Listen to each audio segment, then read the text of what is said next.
falar sobre o tema do espírito de profecia, mais especificamente sobre minhas experiências pessoais com a irmã White.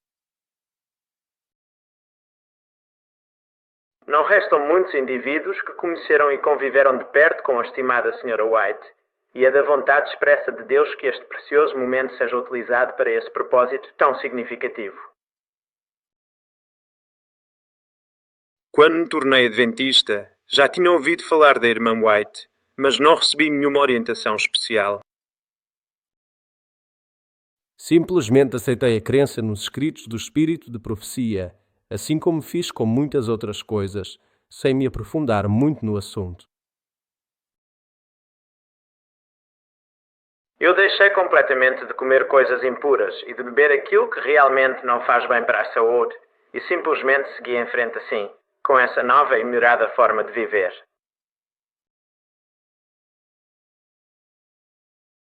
Fui criado como protestante e naquela época eu estava na mesma posição que Lutero quando colocou a mão sobre a Bíblia e disse: "Aqui estou, aqui na Bíblia, aqui estou."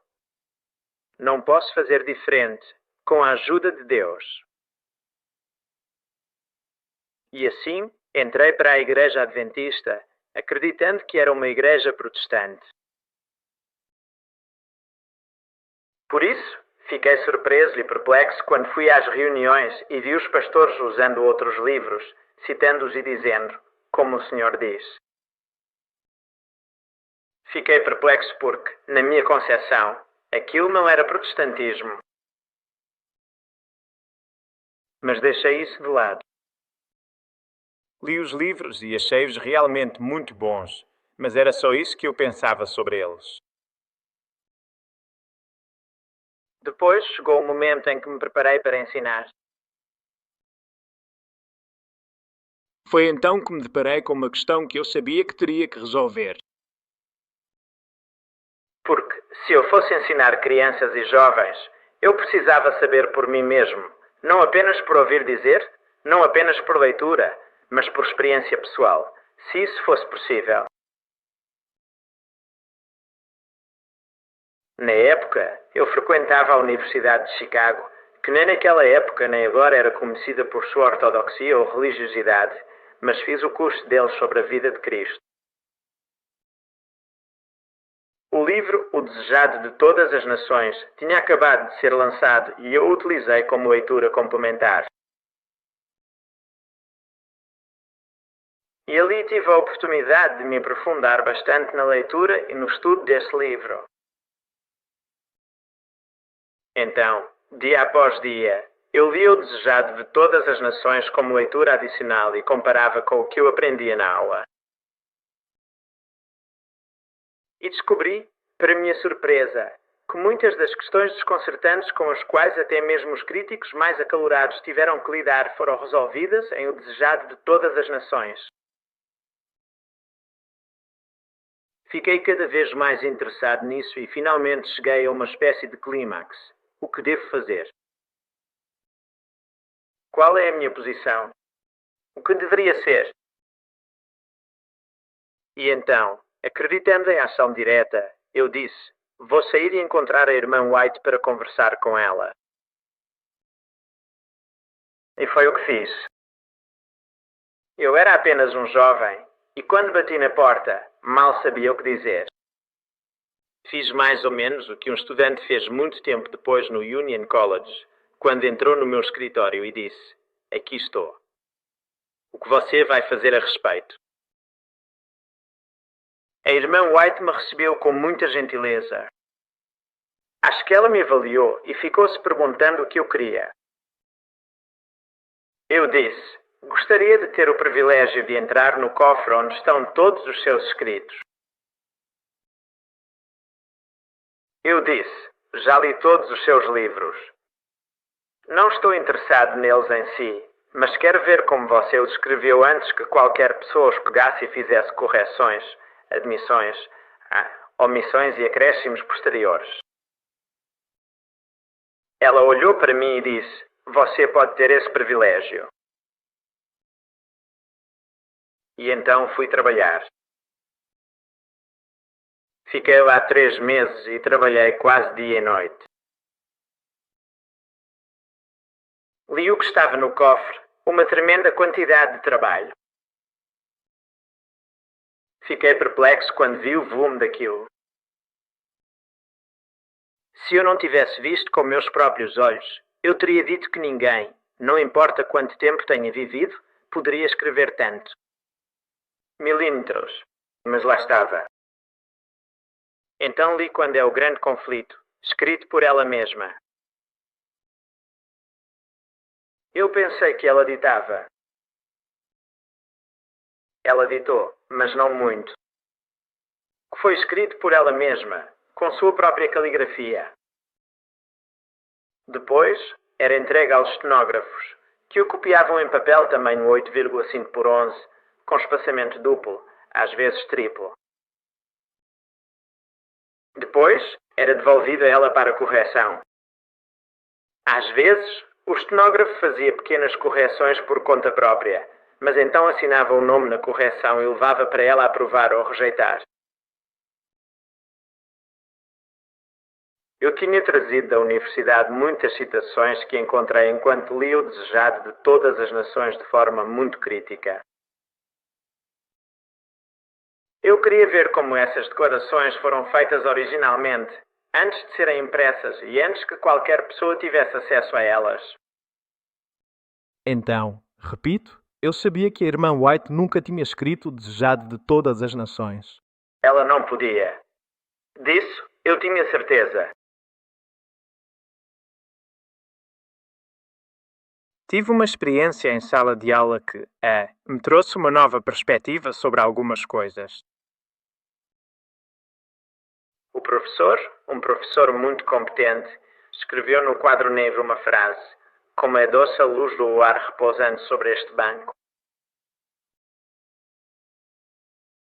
Eu não vi utilidade nenhuma na poesia. Aquilo era bobagem. Não era coisa de homem. E quando ele colocou aquilo no quadro, eu disse para mim mesmo: quem escreveu isso queria dizer que a lua está brilhando. Por que não dizer logo isso? O professor aparentemente conseguia ler meus pensamentos, porque disse: agora, alguns de vocês vão pensar que ele deveria ter dito: a lua está brilhando. Ele poderia ter dito isso. Isso seria verdade, mas não seria literatura. Bem, eu não ligava para a literatura. Ele poderia ter dito: a lua está brilhando docemente, mas isso soaria meio bobo. Mas quando ele disse: quão doce a luz da lua dorme, e acrescentou de forma encantadora: dorme. Quão doce a luz da lua dorme sobre este banco. De repente, algo se abriu na minha mente obscurecida, e eu vi beleza onde antes não via. Então, quando ele acrescentou: há algumas coisas que nunca podem ser ditas, a não ser em poesia. Descobri que isso é verdade.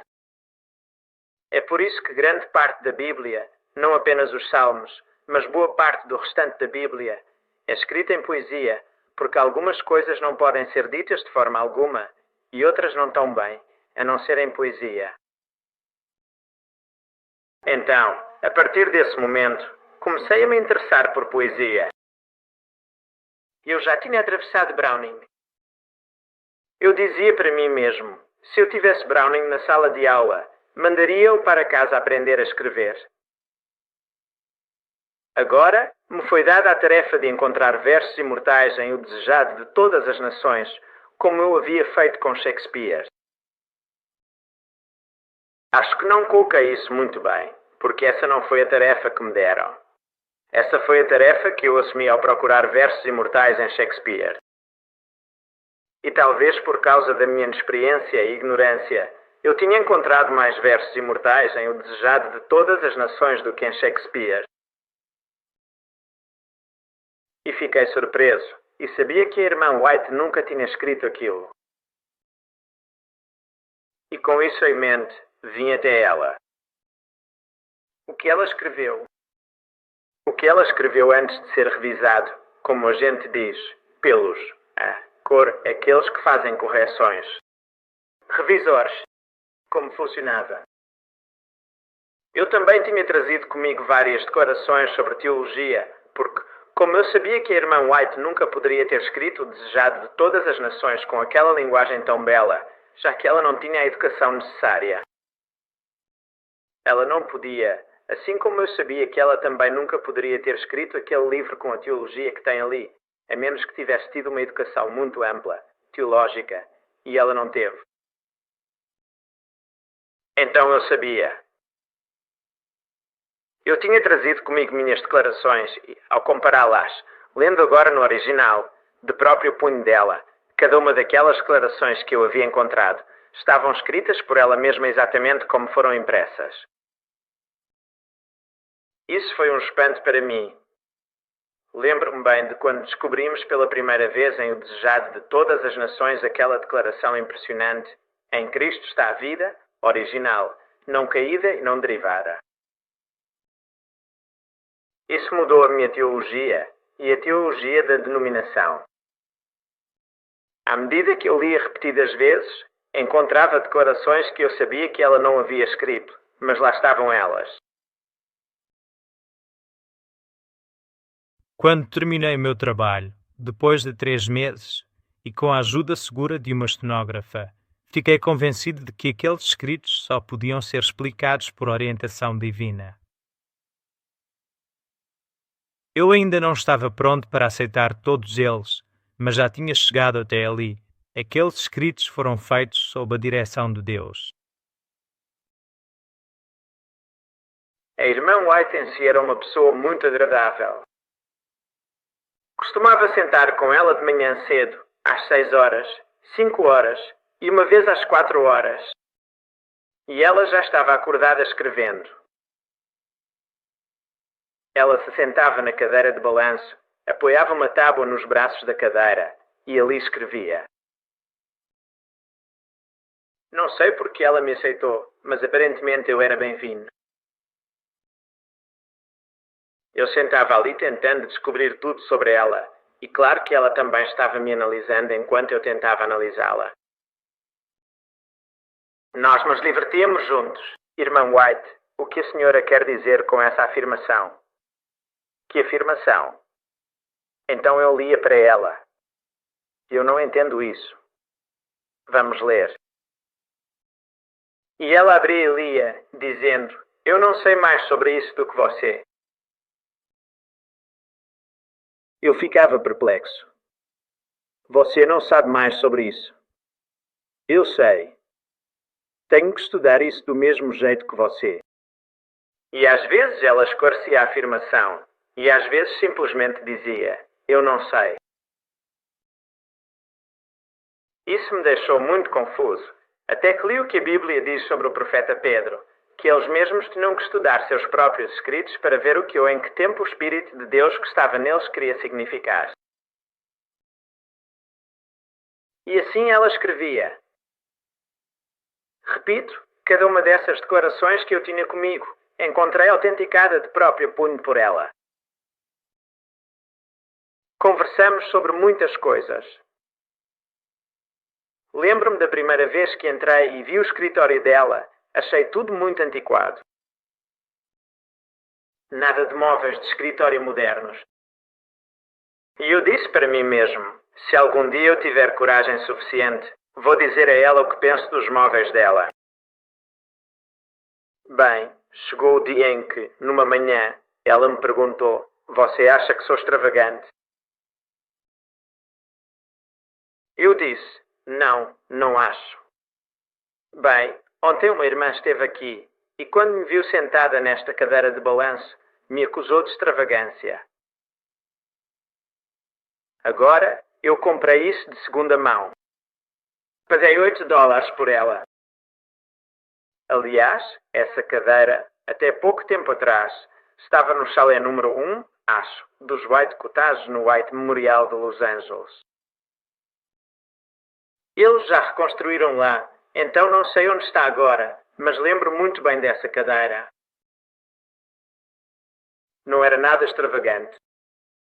Eu tinha acabado de ler uma história dos séculos XVI e XVII e lá encontrei menção a cadeiras de balanço. Na minha ignorância, eu achava que cadeiras de balanço sempre existiram e sempre foram usadas. Mas não é assim.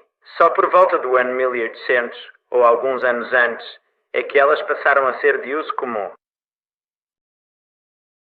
E, por ser uma novidade, não se achava adequado que cristãos as usassem.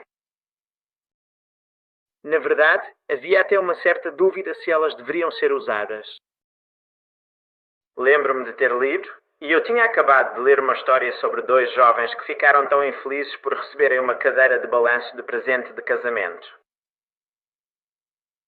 Então contei essa história para a irmã White. Isso foi entre os metodistas e era, por volta do ano de 1790, mais ou menos. E quando os anciãos metodistas descobriram que esses jovens tinham uma cadeira de balanço, fizeram mais ou menos o que os adventistas fariam. Nomearam uma comissão para averiguar o caso. E a comissão foi até lá e constatou que eles realmente tinham uma cadeira de balanço. Mas o relatório que trouxeram dizia: trabalhamos com eles, oramos com eles, e quando saímos, os balanços tinham sido retirados e a cadeira ficou com 4 pernas, como uma boa cadeira cristã deve ficar. Então a irmã White riu. E novamente fiquei perplexo, porque a irmã White não deveria rir. Ela deveria estar sempre séria. Mas ela riu. Ela tinha, posso dizer, uma risadinha linda. Não era aquela risada de uma senhora idosa. Mas sim uma risada tilintante. De menina, uma risada encantadora. E eu me acostumei com isso.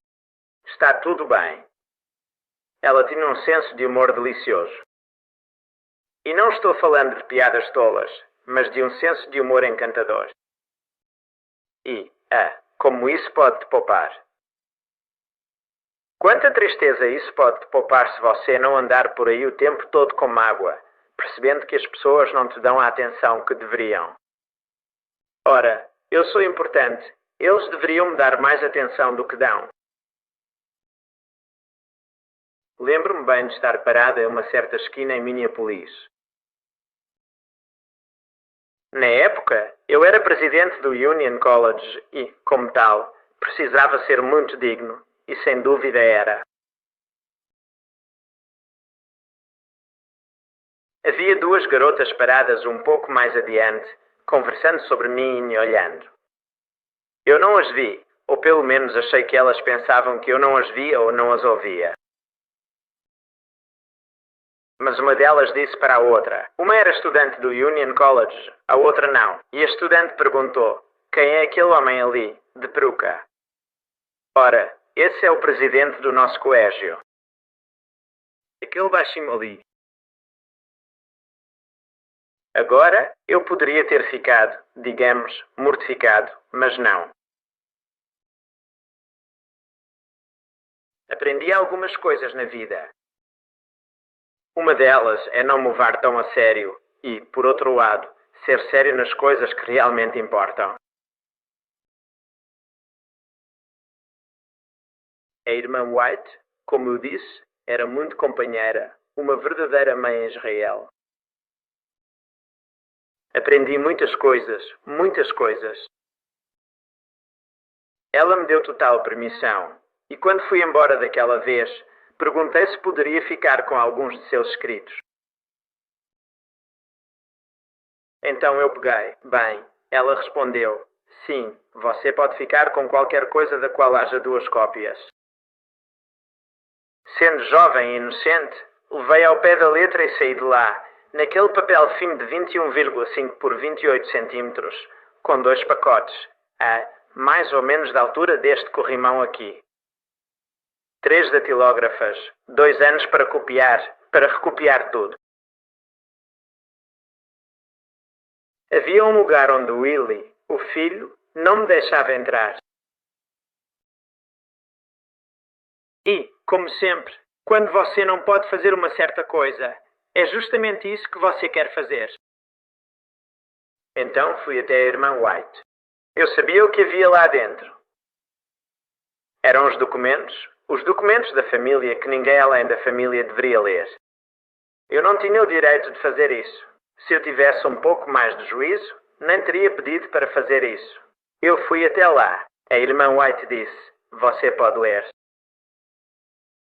Então fui até o Willie e ele deu sua famosa resposta: "Não duvido da sua palavra, mas não acredito." Então fomos, nós dois, até a irmã White e eu disse: "O Willie não me deixa entrar." E conversamos sobre isso e ela deu permissão. E então eu li. Talvez eu não devesse ter feito isso, mas fico feliz por ter feito. Lá, vi com minha própria mão as cartas desde quando ela tinha 14 anos, para ela, seus parentes, seus amigos. Naquela época, as cartas eram longas, 10, 12, 15, 18 páginas. Acho que eles não escreviam todos os dias. E ela escrevia apenas algumas palavras de cunho pessoal. Ela podia dizer: "Ontem fui ao dentista." Eu nem sabia que existiam dentistas naquela época. Ou ela podia dizer: "Fui lá e comprei 8 jardas de chita e vou fazer um vestido para mim." Todo o resto dessas cartas você poderia colocar na primeira página do Review hoje. Não precisaria nem colocar o nome, mas todo adventista antigo pelo menos diria: "Essa é a irmã White." É um sermão. Essas eram o tipo de cartas, e havia muitas coisas ali que não deveriam ser reveladas, mas todas do mesmo tipo. E novamente fiquei profundamente impressionado com o fato de que uma jovem, sem escrever para publicação, sem imaginar que um jovem, 50 ou mais anos depois, leria aquilo, mas apenas uma carta comum, tinha o mesmo espírito de todos os seus escritos.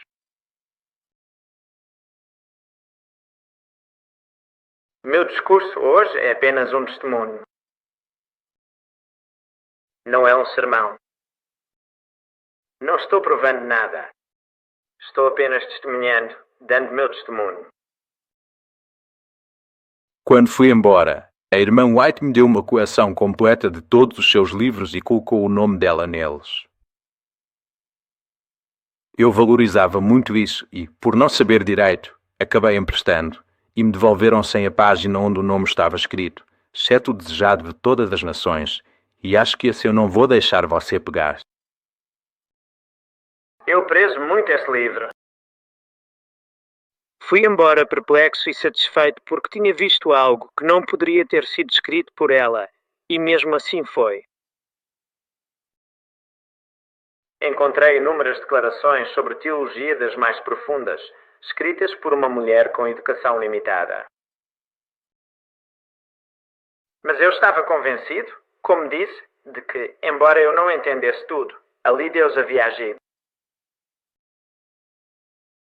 Muitos anos depois, fui convidado a dar aulas em um seminário teológico. Eu disse: "Ficarei feliz se eu puder ter o privilégio de passar mais uma vez pelo cofre." Consegui esse privilégio. Durante 3 verões, trabalhei com ajuda competente. Novamente, li tudo e de forma bastante crítica. Eu conseguia ler razoavelmente rápido, o que, aliás, todos vocês, e especialmente todos os ministros, fariam bem em aprender, ler rapidamente sem perder o conteúdo e ainda conseguir lembrar. Isso pode ser feito, e nós descobrimos que você pode pegar a turma de formandos de uma faculdade e ensiná-los a ler de forma mais eficaz, e eles melhorariam significativamente, não apenas 10, 20 ou 30%, mas até 50% na compreensão profunda do assunto e na rapidez geral da leitura de textos e materiais diversos. Tanto quanto pude. E quando terminei, fiquei novamente profundamente impressionado. E agora, finalmente, de que ali estava algo que o homem não havia escrito. Ali estavam escritos ditados por Deus. Então, eu adoro a irmã White. Ah, não. Eu a coloco em um pedestal. Não. Mas só pelo terror da minha alma eu poderia rejeitar ou negligenciar esses escritos que Deus nos deu para guiar, não como uma nova luz. Para muitos de nós, há uma novidade porque não lemos como deveríamos antes. Na verdade, como ela mesma disse, seus escritos são uma lupa. Ela não revela o que não está lá, mas esclarece o que já está presente. E desde então, eu a tenho usado. Usei-os, bem, durante toda a minha vida. Tenho em minha posse mais de 20.000 declarações sobre teologia, não em nossos livros, mas em nossos periódicos. E eu não os deixaria ir por nada nesse mundo, e encontrei, nos meus próprios estudos, ajuda repetidas vezes. Muitas vezes, eu luto com um problema e eu consigo resolvê-lo. E então, às vezes por acaso, pego uma página da irmã White e lá está. Aquilo pelo qual lutei semanas e meses para entender, está ali.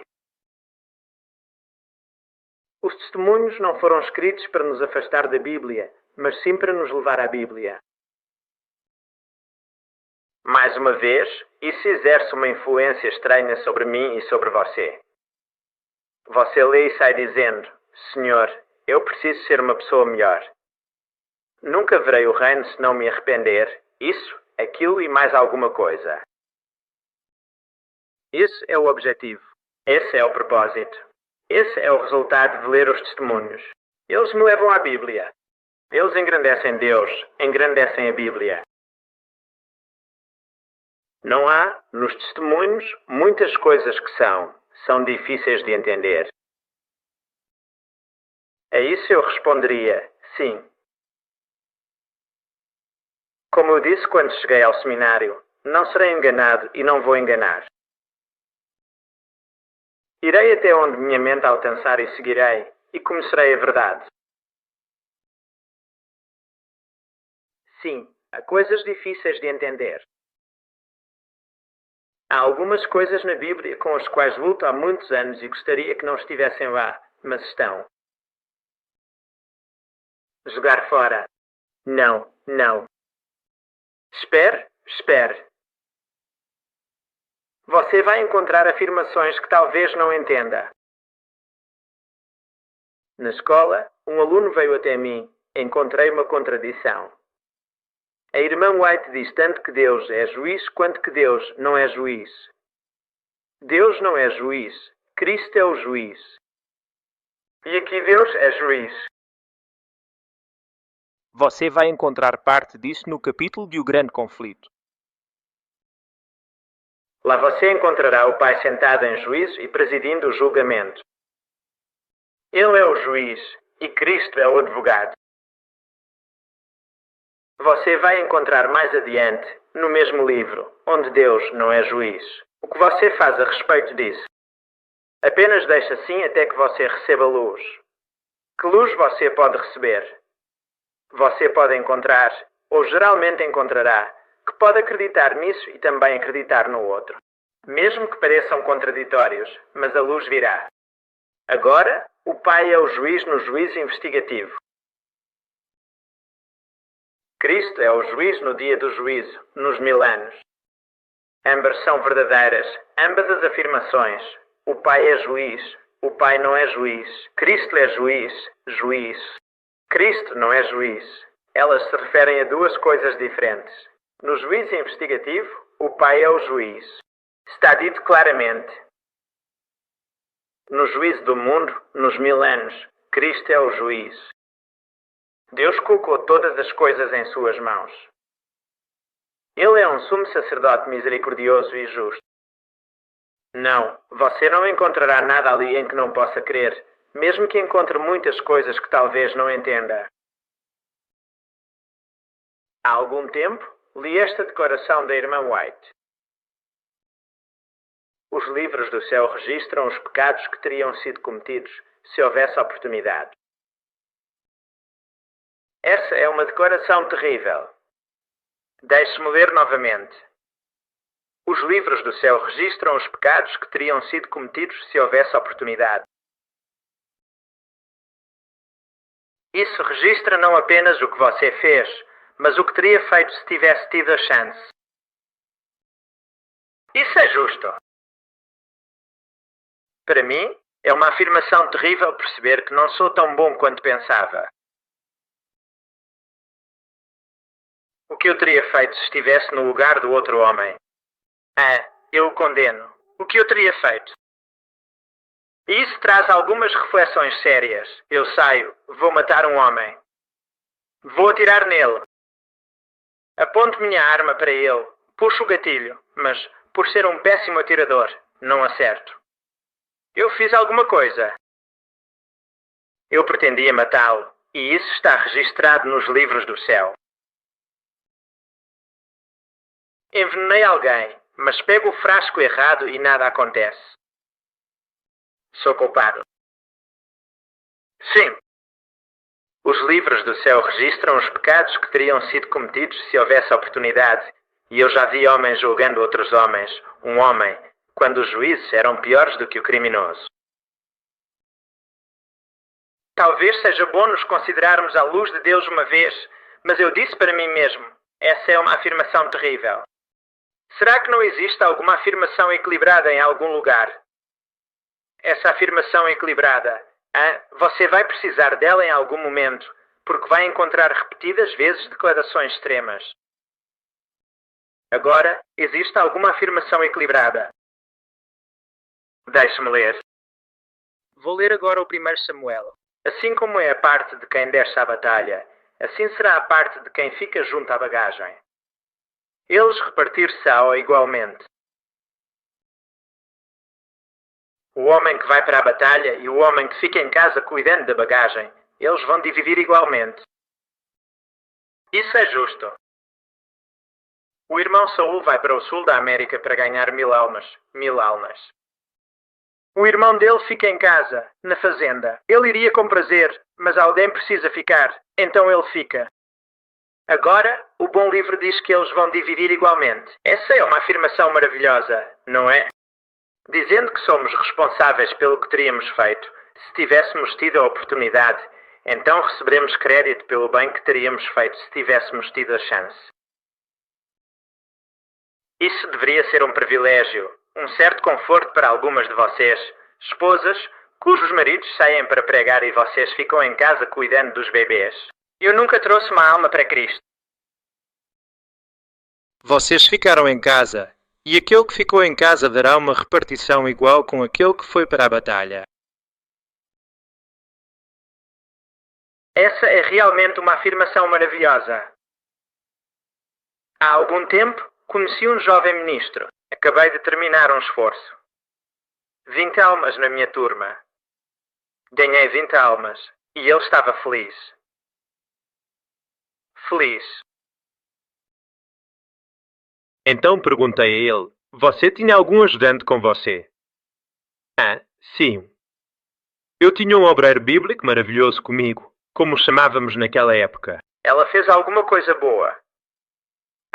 Sim. Ela veio-me visitar. Fez muita coisa boa. Trouxe 2 pessoas para a reunião que eu nunca tinha visto. Eu disse, você daria a ela alguma parte dessas 20? Bem, sim, acho que ela deveria ter uma parte delas. Mais alguém deveria ter uma parte. Não sei. Você teve música?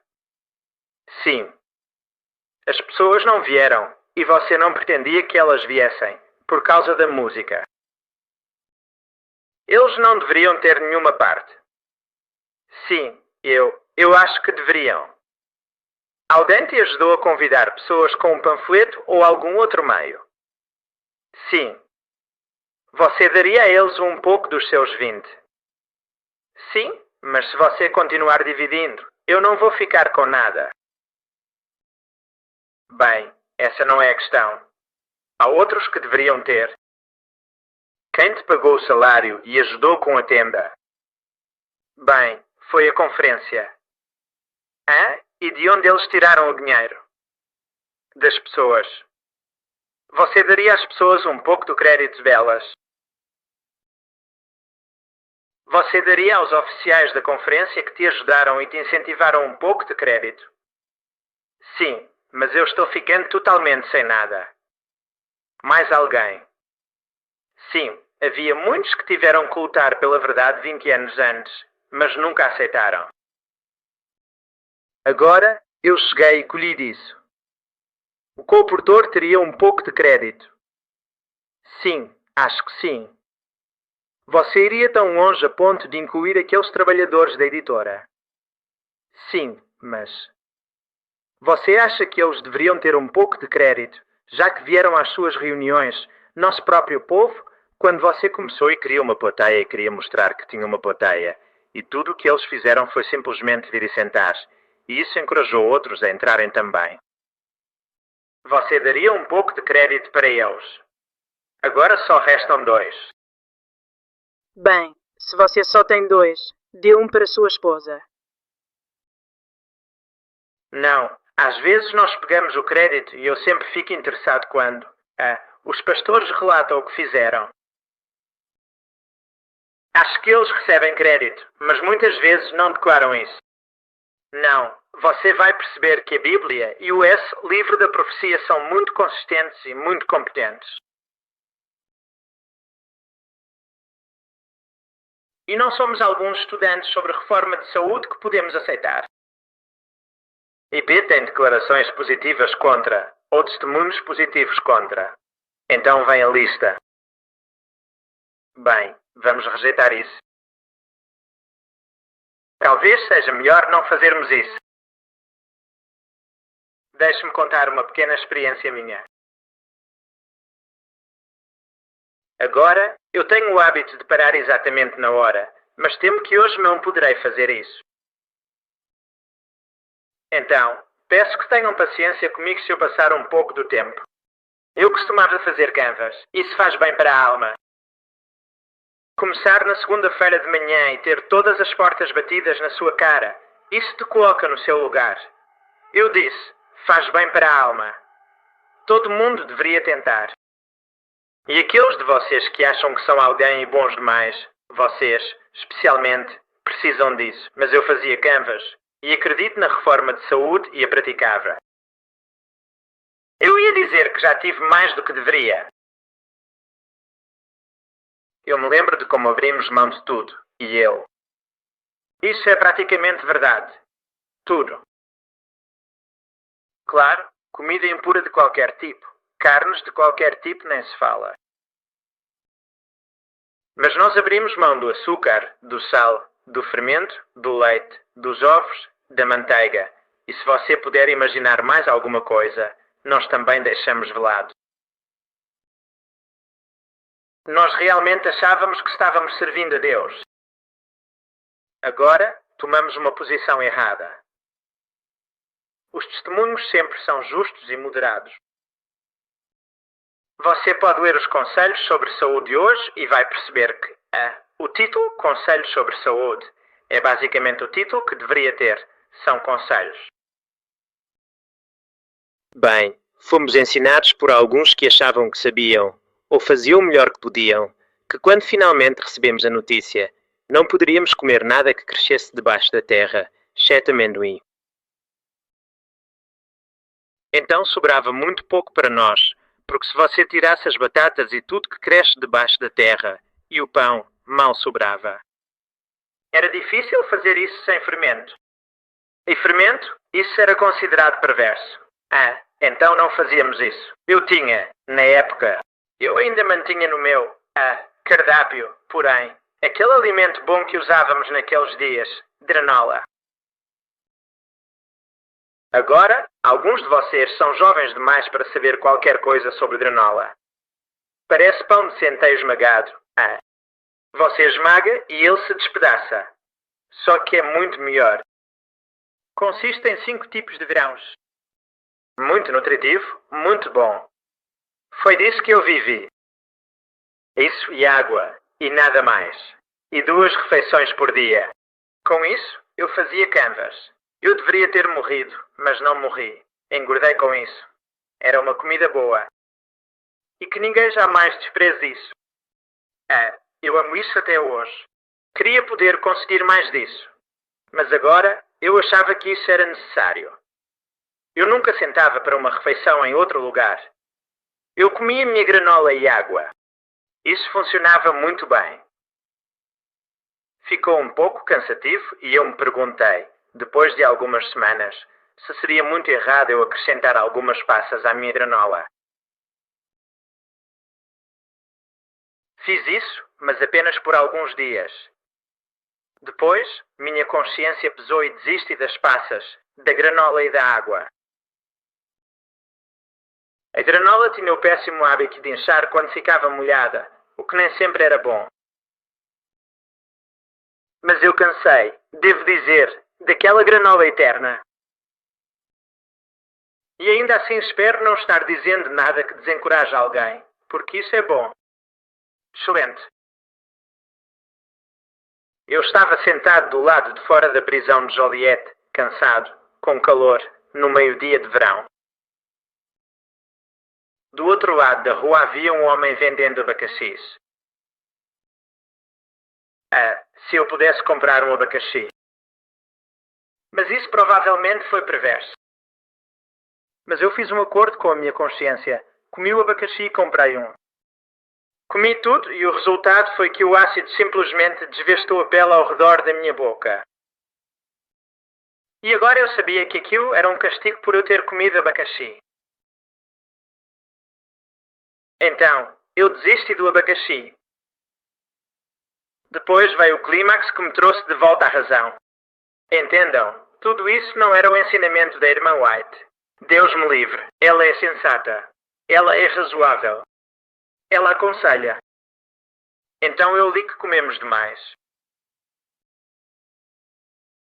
Agora, essa afirmação era verdadeira naquela época e continua sendo verdadeira hoje. Mas, queridos irmãos, isso não é verdade para mim. Mas eu li aquilo e disse, se é assim, eu comia granola 2 vezes por dia e bebia água, então é melhor eu cortar minha granola pela metade. E eu fiz isso. Então, comi minha pequena porção de granola e água. Mas quando voltei ao livro, o livro ainda dizia que eu comia demais. Bem, o que eu poderia fazer? Bem, eu poderia cortar pela metade mais uma vez, mas não fiz isso. Resolvi pensar um pouco. Sentei e disse para mim mesmo, agora eu posso cortar isso pela metade, e pela metade, e pela metade. E por mais que eu diminua, ainda vai dizer, você come demais. Então aprendi ali uma lição que tem-me servido muito bem todos esses anos, de usar o pouco de bom senso que tenho. Ao ler, não precisamos ser mais relaxados do que já somos. Somos relaxados demais. E não precisamos de incentivo nesse sentido. Precisamos ler o que foi escrito sobre boa alimentação, sobre viver bem e viver de acordo com isso, como deveríamos fazer como adventistas do 7º dia. Então trago isso à sua atenção porque teremos que usar o bom senso que temos e aplicá-lo onde for necessário e não de outra forma. Meu pai era um homem bom e costumava-me contar como, onde ele foi criado, eles faziam queijo. Eu provei aquilo, conhecia, e realmente era gostoso. Mas eu também sabia como era feito. Naqueles tempos, a gente tirava leite. Nunca pensávamos em lavar as mãos ou a vaca, apenas tirávamos o leite. E o leite descia por aqui, e havia uma bela faixa branca até o balde. Quando aquele leite era despejado, quando a gente pegava em garrafas e despejava na garrafa, como éramos cuidadosos para tirar tudo o que conseguíamos, sem pegar aquele último centímetro ou meio centímetro de sujeira de verdade. Estou falando de algo que vocês não conhecem. Algum de vocês já ouviu falar disso? Vocês já experimentaram ou sabem como era feita a ordenha? Eu já. Sobre isso, eu poderia falar muito, Esse tipo de leite não é próprio para o consumo humano. Fui para Java e vi a mesma coisa, e disse para mim mesmo, dou testemunho positivo contra o leite, desse tipo. Depois, quando tudo passou a ser inspecionado e a pasteurização foi implementada, então a própria irmã White falou sobre o leite e o utilizou. Essas coisas não são contraditórias. Elas são verdadeiras, e essas afirmações são tão verdadeiras hoje quanto sempre foram, mas sob condições semelhantes. Portanto, não use isso como desculpa para comer e beber o que quiser. O que foi escrito é melhor você ler com atenção, porque cada afirmação continua válida hoje. Pode ser que exista uma afirmação de equilíbrio em algum lugar. Então, encontre essa afirmação, mas não negligencie nem rejeite aquilo que foi escrito para o nosso aprendizado. À medida que nos aproximamos do porto, precisamos de um piloto. Assim ela fala do seu trabalho. Sinto vontade de dar um aviso solene ao nosso povo sobre a negligência dos escritos que Deus nos deu. Como escaparemos? Isso agora está falando da Bíblia. Como escaparemos se negligenciarmos, não rejeitarmos? Nenhum de nós rejeita, mas negligenciamos. E como escaparemos? Gostaria também de retornar a esses escritos. Como escaparemos? Teremos que prestar contas. Então eu acredito que há uma solução, e com o tempo você pode receber luz. Eu tenho um compartimento no meu cérebro que, por muitos anos, usei para colocar perguntas que eu não entendo. Eu costumava me preocupar com elas, e como professor, especialmente porque um professor deveria saber de tudo, e nunca seria aceitável para nós, professores, dizer, eu não sei. Depois eu aprendi que era uma bênção poder dizer, eu não sei. Eu coloquei essas perguntas lá e, juntei um monte de perguntas para a eternidade. De vez em quando, algumas dessas perguntas apareciam e eram resolvidas. Mas para cada uma que eu resolvia, surgiam mais 10 para colocar aqui. Eu aconselho você a ter um cérebro, sim, a ter um compartimento no seu cérebro onde possa colocar perguntas que talvez você não entenda completamente. Não deixe de acreditar nelas necessariamente, mas pesas. E pode ser que depois de 1 ou 2 anos, a solução venha, e você vai agradecer a Deus por isso. Como escaparemos se negligenciarmos? Eu agradeço a Deus pelo privilégio de ser um adventista do 7º dia. Amém. É algo maravilhoso. Mas amigos, se negligenciarmos justamente os meios que Deus nos deu, como escaparemos? E então hoje, não vamos renovar nossa fé e lealdade à bandeira? Sim. Sim. Mas ainda mais àquele estandarte, os mandamentos de Deus e a fé de Jesus. E isso abrange tudo. Isso inclui os escritos que nos foram dados para este tempo. Então, mais uma vez, eu engrandeço o nome de Deus. Maravilhoso, maravilhoso. Deus está formando um povo. Eles são um povo que conhece o futuro como nenhum outro jamais conheceu. Nós sabemos o que está por vir. Nós sabemos das perseguições. Nós sabemos das provações que virão, pois nos últimos dias, tempos perigosos sobrevirão. Devemos temê-los. Revistam-se da armadura, permaneçam firmes como uma rocha, e Deus ainda conduzirá seu povo.